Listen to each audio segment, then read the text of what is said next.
Hello friends, welcome to my channel. आज की class में हम मशीनिंग से गियर कैसे बनते हैं, कौन कौन से मेथड्स हैं मशीनिंग से गियर बनाने के, डिस्कस करेंगे। तो सबसे पहले देख लेते हैं मशीनिंग क्या होती है। मशीनिंग एक मटेरियल रिमूवल प्रोसेस है, यानी कि मटेरियल रिमूव होता है आउटर सरफेस से। मशीनिंग के दौरान आप लोगों ने लेथ मशीन पे जो भी ऑपरेशंस होते हैं उनके बारे में पढ़ा होगा, या मिलिंग पे जो ऑपरेशन होते हैं, या प्लेनर शेपर पे, तो क्या है, मटेरियल रिमूव होता है इन मशीनिंग ऑपरेशन के दौरान। तो मटेरियल रिमूव होने वाली प्रोसेस को मशीनिंग के द्वारा मशीनिंग बोलते हैं। तो हमें बनाना है गियर मशीनिंग का यूज़ करके। तो क्या होगा, हमें रिक्वायरमेंट होगी गियर ब्लैंक की रिक्वायरमेंट होगी, जो कि हमें मिलेगा या तो कास्टिंग से बना हुआ ले सकते हैं, या हम फोर्जिंग से बना हुआ ले सकते हैं। तो डिजायर्ड जो भी शेप या साइज जो प्रोड्यूस करना है पेरीफेरी पे, तो उसी के ही ऊपर हमें टूथ कट करेंगे, यानी कि टूथ कट करेंगे हमें जो भी है मशीनिंग के द्वारा। तो क्या है, जो कॉमन मशीनिंग ऑपरेशंस हैं, फॉर्मिंग मेथड्स यूज करते हैं, टेम्पलेट मेथड यूज करते हैं, देन जनरेटिंग मेथड यूज करते हैं। फर्स्ट ऑफ ऑल आ गया फॉर्मिंग मेथड। फॉर्मिंग मेथड में क्या करेंगे, ये बेस्ड होता है उस प्रिंसिपल पे जिसमें कि कटर जो है टिथ, जो कटर जो टिथ होता है उसके शेप जो भी टूथ स्पेस होता है कट के अंदर, ऐसे समझो कि हम कटर इस तरीके का लेते हैं कि जो हमारा टूथ स्पेस, दो टिथ के बीच में जो स्पेस जो अवेलेबल होगा उसको क्या बोलते हैं, टूथ स्पेस बोलते हैं। इनके बीच में जो भी गैप होगा उसी के ही शेप का हम क्या लेंगे, टूल लेंगे या कटर लेंगे। कटर लेंगे या टूल लेंगे तो क्या करेगा, ये इसको कट करेगा, यानी कि उस फॉर्म का टूल लेंगे जो कि टूथ स्पेस होगा, दो गियर्स के बीच में, दो गियर टिथ के बीच में गियर स्पेस होगा, उसका हम क्या लेंगे, कटर यूज करेंगे।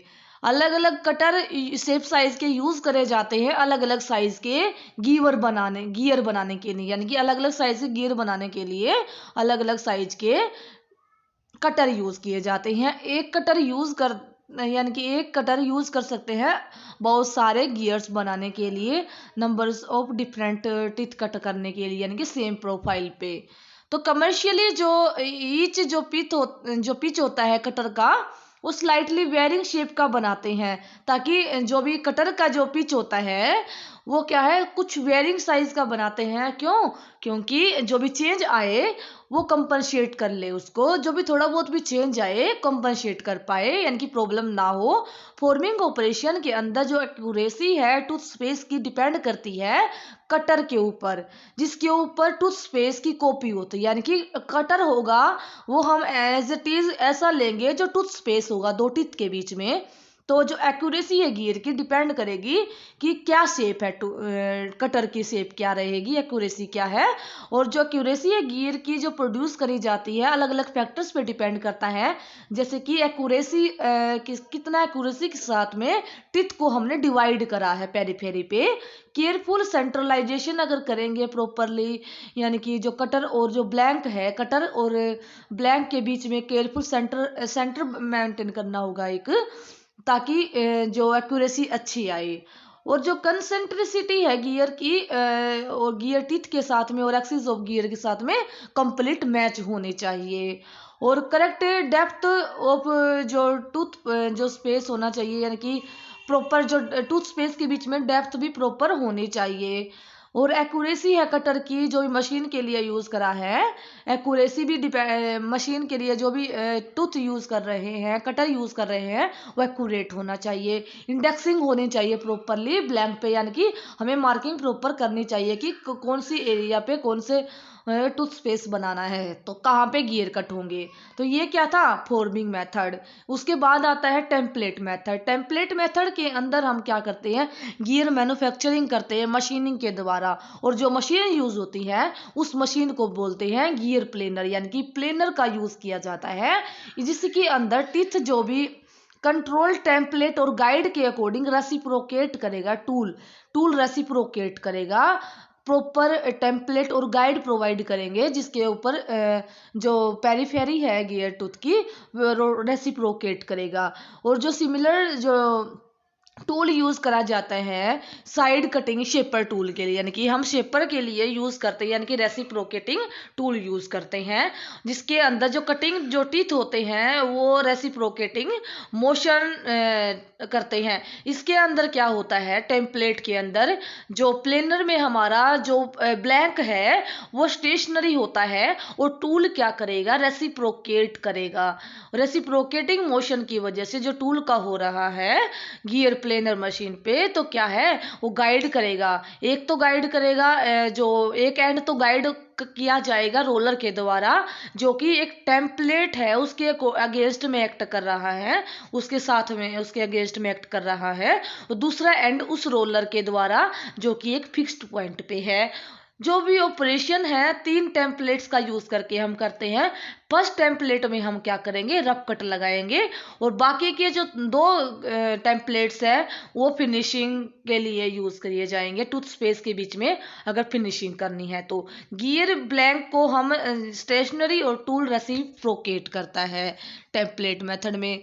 2 मेथड्स जो मशीनिंग टिथ के, जो कि प्लेनर, जो कि 2 मेथड्स यूज करे हैं। प्लेनर कॉमनली यूज किया जाता है। फर्स्ट मेथड था जो उसमें रफिंग और फिनिशिंग कट जो कि एक सिंगल पॉइंट कटिंग टूल की वजह से लिए जाते हैं, लेकिन जो सेकंड जो है टिथ लेता है roughing cut by the single point cutting tool, और फिनिश टूल जो कि एक फोम टूल होता है।